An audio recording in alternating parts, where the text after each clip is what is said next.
Hello everyone. आजच्या पार्टमध्ये आपण absorption, reflection and transmission of heat radiation अभ्यासणार आहोत. Now there are 3 different modes of transfer of heat. Transfer of हीटच्या 3 वेगवेगळ्या मेथड्स आहेत. आपल्याला माहिती आहे कंडक्शन, कन्व्हेक्शन अँड रेडिएशन.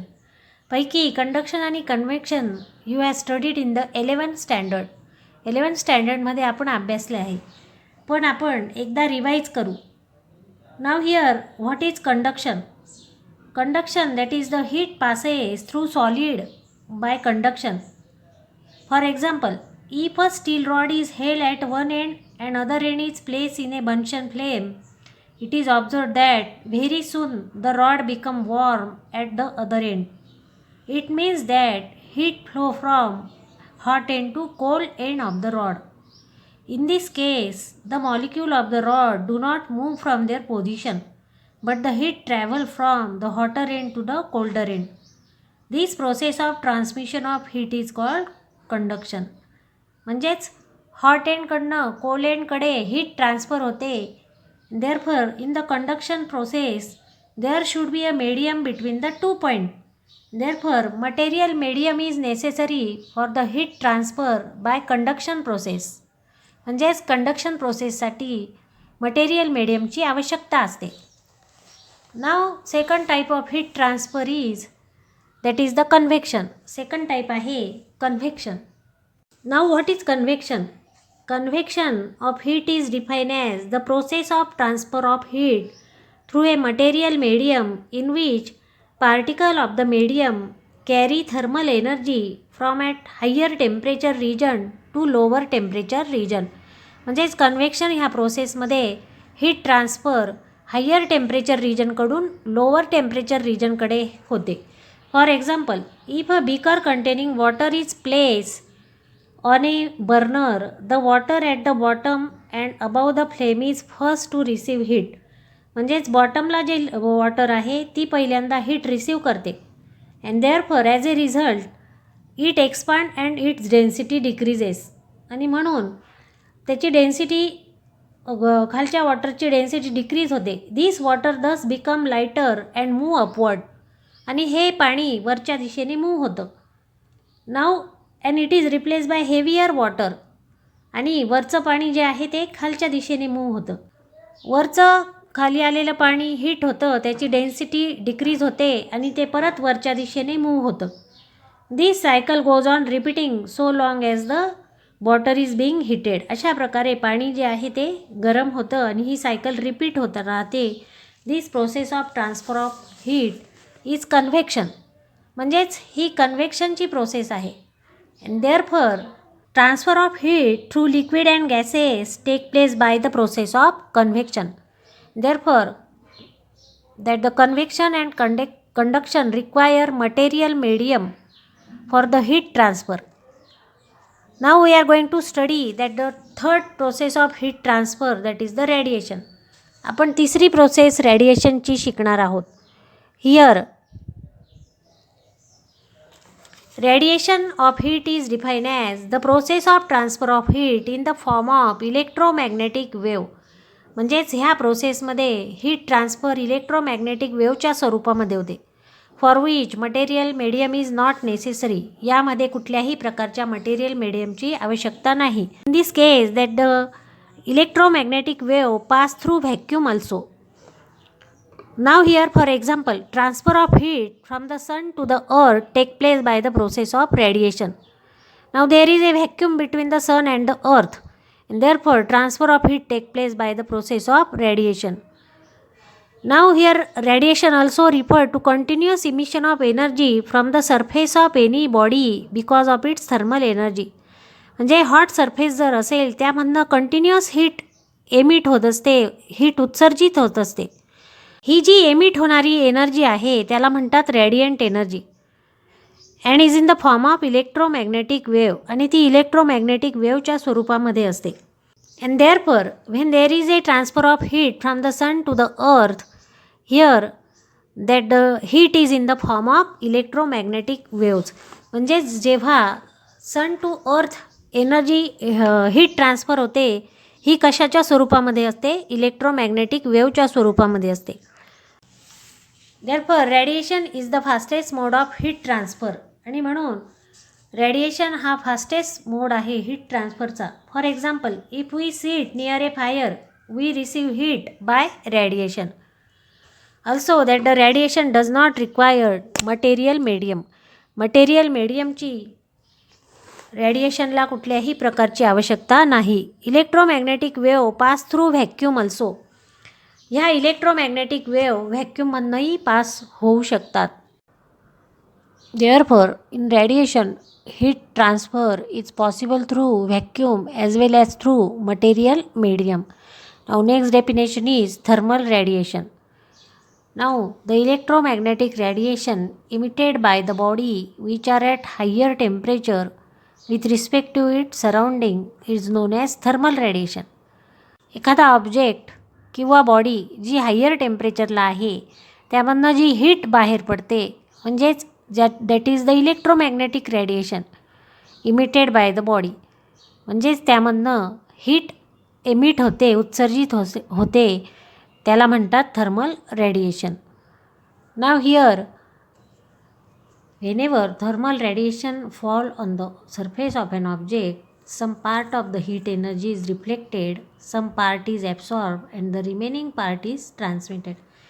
म्हणजेच काय, समजा एखाद्या ऑब्जेक्टवर थर्मल रेडिएशन फॉल झाल्यानंतर काही जे रेडिएशन आहेत ते ॲब्सॉर्ब होतात, काही रेडिएशन रिफ्लेक्ट होतात आणि काही रेडिएशन यामधनं ट्रान्समिट होतात म्हणजेच ह्या ऑब्जेक्टमधनं पास होतात. And therefore if Q be the total amount of thermal energy incident on the surface of an object then this Q can be written as Q is equal to here QA, that is the some amount of energy absorbed, plus QR, that is the some amount of heat reflected, and QT with the sum, that is the remaining amount of heat energy is transmitted by the object.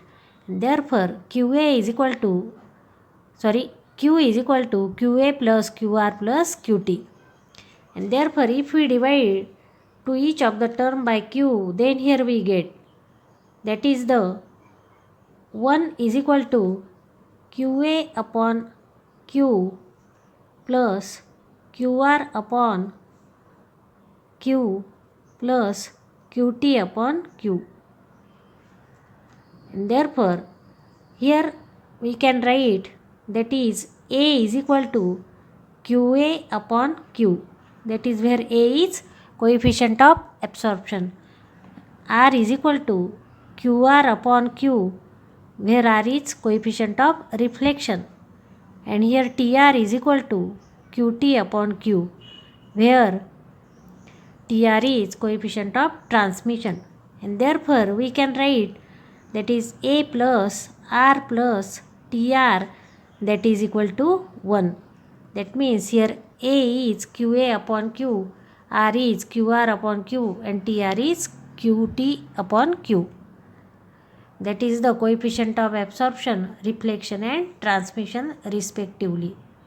Now first definition is coefficient of absorption, that is also called absorptive power or absorptivity. Now the ratio of amount of heat absorbed to the total quantity of heat incident is called coefficient of absorption. Therefore according to definition, coefficient absorption denoted by A, that is equal to ratio of amount of heat absorbed, that is QA, to the total quantity of heat incident. Total quantity heat incident काय आहे? capital Q.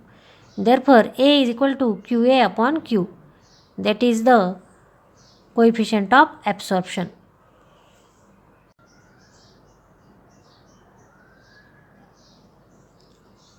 Next definition is coefficient of reflection. Here coefficient of reflection denoted by small r. The ratio of amount of radiant energy reflected to the total energy incident is called coefficient of reflection. QR, that is amount of radiant energy reflected. म्हणजेच ऑब्जेक्टवर heat radiation fall झाल्यानंतर ते reflect होतात परावर्तित होतात आणि to the total energy incident that means Q is called the coefficient of reflection. Therefore R is equal to QR upon Q. Next definition is coefficient of transmission denoted by TR. Here that is the symbol TR. Now the ratio of amount of radiant energy transmitted to the total energy incident is called coefficient of transmission. That is the amount of radiant energy transmitted. म्हणजेच जे radiation ऑब्जेक्टमधनं pass होतात that is the transmitted to the total energy incident that is Q. Therefore TR is equal to QT upon Q, that is the coefficient of transmission. Now if coefficient of reflection is 0, coefficient of absorption is 0, then coefficient of transmission is 1, that is all the incident energy is transmitted. म्हणजे reflection 0 असेल, absorption 0 असेल तर जे radiation ऑब्जेक्टवर fall होतात ते पूर्णपणे त्या ऑब्जेक्टमधनं पास होतात. And therefore all the incident energy is transmitted to the object, that is it is a perfect transmitter, आणि म्हणून त्यांना परफेक्ट ट्रान्समिटर असं म्हणतात. Now next definition is diathermanous substance. Diathermanous substance, a substance through which heat radiation can pass through is known as diathermanous substance. म्हणजेच ज्या ऑब्जेक्टमधनं heat radiation pass होतात that is known as diathermanous substance. For this body TR is not equal to 0. म्हणजेच इथे reflection आणि absorption 0 असू शकेल पण TR is not equal to 0. म्हणजे यामधनं हीट रेडिएशन पास होतात and therefore TR is not equal to 0. It is not good absorber nor a good reflector. म्हणजेच हे ॲब्सॉर्बरही नाहीत आणि गुड रिफ्लेक्टरही नाहीत. For example glass, quartz, sodium chloride, hydrogen, oxygen, dry air etcetera. These are example of diathermanous substance. Now next definition is athermanous substance. Athermanous substance काय आहेत? The object doesn't transmit any radiation. म्हणजे ज्या ऑब्जेक्टमधनं radiation transmit होऊ शकत नाही, thermal radiation transmit होत नाहीत, it is said to be opaque. त्याला ओपेक असं म्हणतात, म्हणजेच अपारदर्शक टू द रेडिएशन. म्हणजेच त्यामधनं रेडिएशन पास होत नाही, ट्रान्समिट होत नाही, आणि म्हणून अशा केसमध्ये coefficient of transmission is equal to 0 and A+R is equal to 1. म्हणजेच ॲब्सॉर्प्शन आणि reflection that is equal to 1. For example water, wood, iron, copper, then moist air, benzene, etc. that are the athermanous substance. Now next definition is perfect reflector. All the incident energy is reflected by the object. Perfect reflector कोणते आहेत?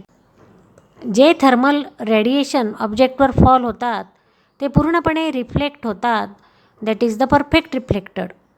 Therefore a good reflector is poor absorber. मग त्यामधनं जर radiation reflect होतात त्यामध्ये ते absorb होत नाही आणि म्हणून ते पुअर ॲब्सॉर्बर आहेत. And poor transmitter also. And therefore coefficient of transmission is 0, that is TR is 0, and absorption, that is coefficient of absorption is also 0. Then R is equal to 1. म्हणजेच यामध्ये perfect reflector असल्यामुळे R ची value 1. Now perfect black body. Perfect black body काय आहे? All the incident energy is absorb by the object. म्हणजेच जे पूर्णपणे thermal radiation ऑब्जेक्टमध्ये ॲब्सॉर्ब होतात that is the perfect black body. That is R is equal to 0. म्हणजे त्यामध्ये coefficient of reflection 0, coefficient of transmission म्हणजे TR 0, then A is equal to 1. Value of AR and TR depend on. आता coefficient of absorption, coefficient of reflection आणि coefficient of transmission कशावर depend आहेत?